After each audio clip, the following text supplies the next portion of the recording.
Alrighty guys, let's go ahead and expand upon our learning of the properties of radicals and those rational exponents. We're going to be trying to solve for that x even more so with some more complex scenarios. So let's go ahead and take a look at how we should solve these. So to kind of go over just a simple thought process is the first thing you want to do in solving these is you want to isolate, and what I mean by that is isolate the radical on one side of the equation, okay, if necessary. And then the second step, once you isolate it, you want to try to eliminate, okay, so raise each side of the equation to the same exponent to eliminate like the radical. So something to keep in mind, and then after you do that, you solve. So let's take those three little ideas and put them together on a very simple one. So I have 2 square root of x plus 1 is equal to 4. Now looking at this, we need to isolate him. That means I need to divide this thing by 2 to get the radical by itself. So then these will simplify to 1. So I have x plus 1 is equal to, now 4 divided by 2 is 2. Now we have to eliminate the radical. So in order to get rid of a square root, we have to understand that we have to raise it to the power of 2. Okay, now if we raise it to the power of 2 on both sides, that is totally legal, and we get rid of these. And we have x plus 1 is equal to, now 2 squared, that's going to be 4. Now, once we've eliminated the radical, we then solve. So we subtract by 1 on both sides, and we have x is equal to 3. And that is our answer. Okay? Now, kind of backing this up a little bit, you might be a little hesitant to go, well, Mr. Farmer, how did you know back over here that, let me get this, when we did the square root of x plus 1 is equal to 4, how did you know to raise it to the power of 2? Well, if you guys go ahead and remember that we could rewrite this as x plus 1 to the 1/2 power is equal to 4. Now, in order to get rid of a 1/2, multiplying by its reciprocal, that would be the 2 over 1. So 2 over 1, well, that's just 2, right? So that's where that idea comes from. So let's take a look at another example. Let's try this one. So we have the cube root of 2x minus 9 minus 1 is equal to 2. Now, please keep in mind there is a difference. This 2x minus 9, that is the only thing inside the root. Now, a lot of people like to do this little notch, you'll notice that I did right here. That notch is to kind of show the reader and even maybe to yourself that, hey, the root stops there and is not absorbing that minus 1. Now, that's important because we need to first isolate the radical, so we need to add 1 to both sides. And so that gives me cube root of 2x minus 9 is equal to 3. Now, just like we did in that other example, in order to get rid of a cube root, I've got to raise this guy to the 3rd power. Now, that is derived from the idea that if you were to rewrite this as 1/3, the way you get rid of that is raising it to the 3rd power. Now, what you do to one side, you got to do to the other. So these will go away, leaving you with 2x minus 9 is equal to, now 3 cubed, that's going to be 27. Now we need to add 9 to both sides.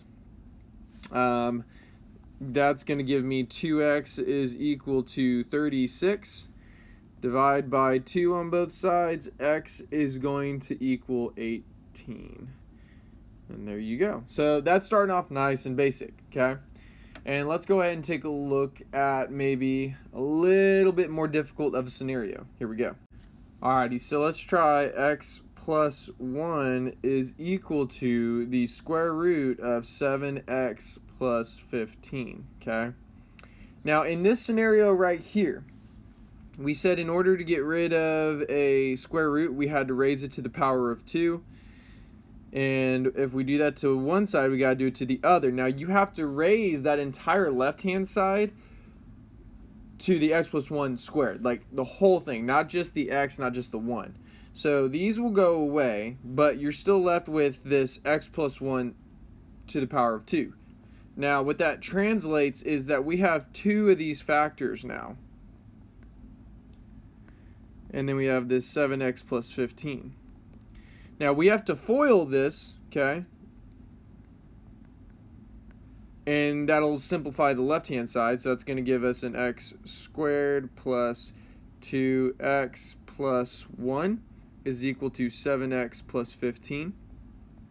Now, looking at this right here, we can go ahead and combine some like terms. So I'm going to go ahead and subtract 7x, and then I can even subtract 15 because there's a like term here. So I have x squared minus 5x minus 14. Okay, and this is all equal to 0. Now, you'll notice here, moving this up a little bit, we have 3 terms. That means we have to use the AC method, okay? We have to factor it out. So looking at negative 14, what are the multiples of negative 14 that can add up to a negative 5? Well, negative 7 and positive 2 work. So you would break it apart into x squared minus 7x plus 2x minus 14 is equal to 0. Then split it down the middle. You have x minus 7, and then x minus 7, and then what goes in front here? Well, a 2. So then you have your x minus 7, x plus 2, okay, is equal to 0, because these guys right here, they go to this factor, and then the outside terms go right here, okay? I know that's a lot of arrows. In fact, it might be wiser to go ahead and maybe use some colors here. So let me use red. So this x minus 7 goes here. Then in blue, the x and then the 2, okay, go right there. Okay, that looks actually a lot better. Very nice. All right, so continuing on though, in order to figure out what x is equal to, we got to put these factors equal to 0, okay? And so that gives me an answer of x is equal to 7, and this is x is equal to negative 2, okay? So you'll notice here this involved a few more steps because we had to go ahead and do that FOIL process, okay? And it gave us more than just one answer, it gave us 2 answers. Now, you should probably check your answer though. You want to make sure that, you don't have an extraneous solution. Now, how do you check for these so-called extraneous solutions? Well, remember, you have to plug these values into the original equation, okay? So if I were to go back and plug this in, the 7, I believe, should work because you have 7 plus 1 is equal to the square root. Now remember, I'm plugging this back into the original equation. So literally the first thing I wrote, I'm plugging it into that. And then plus 15. So 7 plus 1, that is 8. 7 times 7, that's 49 plus 15. Okay. And then we have ourselves a 49 plus 15. That's going to give me a 64. Okay, so I have the square root of 64. Well, the square root of 64 is indeed 8. So this works, right? That is not a extraneous solution. It does equal 8, okay? Now let's check the other one, though. We said the other one was a negative 2, if I'm not mistaken, right? So we've got ourselves a negative 2 plus 1 is equal to the square root of 7 times negative 2 plus 15. Okay? So negative 2 plus 1, that's going to be a negative 1. And then this is going to give me a negative 14 plus 15, right? And so negative 1 is equal to the square root of 1. Well, the square root of 1 is 1, so negative 1 equals 1? No, that's not true at all. So this right here would be extraneous. And so x equals negative 2 is not an answer. The only one that is an answer is going to be our x equals 7, okay? That's the only one you should be boxing in, okay? The other one you should exit on out. So that's kind of what you have to look out for, okay?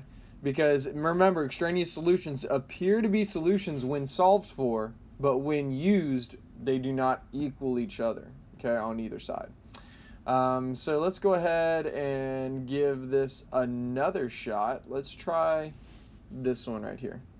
Let's try this one. We've got ourselves a square root of 10x plus 9 is equal to x plus 3. Hopefully you kind of see that this is the very similar thing, just different numbers. You're going to need to square this and then square this. So these will go away, leaving you with 10x plus 9. But now we have two sets of x plus 3, right? So that's going to leave me with an answer of 10x plus 9 is equal to, and then FOIL this, that's going to give you x squared plus 6x plus 9.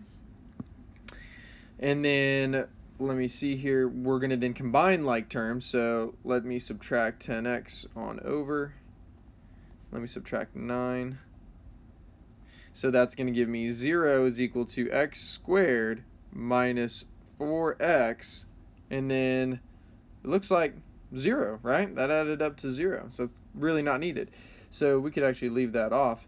So looking at this right here, you could actually go ahead and solve this a much easier way. You could see that they both have an x in common, so you'd have 0 is equal to x and then x minus 4. Now technically you could put these factors both equal to 0 as well, because you have to understand, if I rewrite it like this, this is pretty much that last step we did for the other problem, right? It's just that x plus 0, if you add that in there, it just kind of makes it look like the other one. So when we have that, you'd have your x plus 0 is equal to 0, and then you have your x minus 4 is equal to 0. Clearly this left one is 0, because there's nothing really to do there. But then over here, you add 4 to the other side, and you got x equals 4. Now, of course, you would want to check whether or not these are extraneous solutions. And remember, you plug those back into the original formula. And let's go ahead, let me erase this real quick, and I guess we can check it. There we go. So I've got the square root of, and let's try the 0. That would be the easiest. Plus 9 is equal to 0 plus 3. So 10 times 0 is 0, so the square root of 9 is equal to 3. Square root of 9 is 3 equals 3. So that one worked out. Now let's try that 4. So I've got 10 times 4 plus 9, and that's equal to 4 plus 3. I can kind of see where this is going, because this will give us a 40 plus 9 is equal to 7. Well, 40 plus 9 is 49, and we do know that the square root of 49 is 7. So 7 equals 7. That is true. So that's our answer. So none of them are extraneous. They both work. So you should have both the 0 and you should have the 4. X equals 4. So both of them work. Alrighty. So now let's go ahead and continue to expand on our thinking of these radicals and some other scenarios, okay? Because you might have two radicals, okay, in the same problem. We need to know how to handle that. So let's go ahead and take a look at that. Let me erase this. So here's the next example. Let me get my pencil. We have the square root of x plus 2 plus 1 is equal to the square root of 3 minus x. So looking at this right here, the objective is we want to go ahead and to isolate one of these radicals. We can't isolate both, because that plus 1, if I subtract it to one side or keep it on the left side, it's going to stay with one of those radicals. But we can go ahead and square this one, and it will eliminate the square root. So let's go ahead and do that. So here, what that's going to do is it's going to get rid of that, and I have the square root of x plus 2 plus 1, and then squared, is equal to 3 minus x, okay? Because we went ahead and squared it. Also, if you hear my poor puppy, she's trying to play and stuff, so she's, if you hear her making noises, that's what you're hearing. Alrighty, so the where was I? The next thing we need to go ahead and do is we need to actually go ahead and do the process. We need to do the foiling process for this left-hand side because we have the square root of x plus 2 plus 1. And then we have the square root of x plus 2 plus 1 is equal to 3 minus x. So what we need to go ahead and do is this right here. Now, if you do the square root of x plus 2 times the square root of x plus 2, that actually is going to give you a x plus 2. Now, you might be curious and going, how did that happen, Mr. Farmer? Well, that's because if you do x plus 2 to the 1/2 power times x plus 2 to the 1/2 power, that goes back to those properties of exponents. And so when you're multiplying the same base, when the a values are the same, you add the exponents, so you have x plus 2 to the 1/2 plus 1/2. So what's a half plus a half? Well, that's a whole, so that's just x plus 2 to the 1. Well, that's just x plus 2, okay? Now, we do square root of x plus 2 times 1. That's going to give us the square root of x plus 2. Then we do the second one, so that's once again the square root of x plus 2, and then we have 1 times 1, which is 1, and that's all equal to 3 minus x. So now looking at this, we have x plus 2 square root of x plus 2, because I added these two guys together, and just to kind of highlight them, these guys together are like terms. So there's two of them, that's why it's 2 square root of x plus 2. Going back though, we've got plus 1 is equal to 3 minus x. Now what we're going to need to go ahead and do is simplify and combine some more like terms, and then we'll continue this process. So what we now have is subtracting x. Oh, got to get my pencil out. Subtracting x, subtract 2. And so then that leaves me with 2 square root of x plus 2, and then of course that plus 1, is equal to 1 minus 2x. I should also go ahead and subtract the 1 on over. So then I have 2 square root of x plus 2 is equal to, so these actually simplify, and that gives me just negative 2x. Now what I'm going to go ahead and do is divide by 2, because I'm going to isolate that radical once again. So I can push everything up. And so these will simplify, and then this will divide out into a negative 1, because these will simplify. So I've got negative x. Now looking at this right here, what we have to go ahead and do is once again square this. And these go away, but what we do to one side, got to do to the other. So negative x squared, if you guys remember those identities and things I taught you about even functions, that if it was an even power, then it came out positive, but if it was an odd power, it came out negative. So this is a positive x squared, and then I have x plus 2. Now all we have to do is go ahead and subtract x, subtract 2 to the other side, and you got 0 is equal to x squared minus x minus 2. So now this once again turns into us solving using the AC method. And so taking a look at negative 2, that adds up to negative 1. That would be a negative 2 times 1, right? So if you were to do the AC process, you'd have x minus 2, x plus 1. And so then you put these factors equal to 0 to then solve for them. You got x equals 2, x equals negative 1. Now, of course, you would definitely need to verify and check if these guys are extraneous. I believe the x equals 2, this guy is extraneous, so he will not be our answer.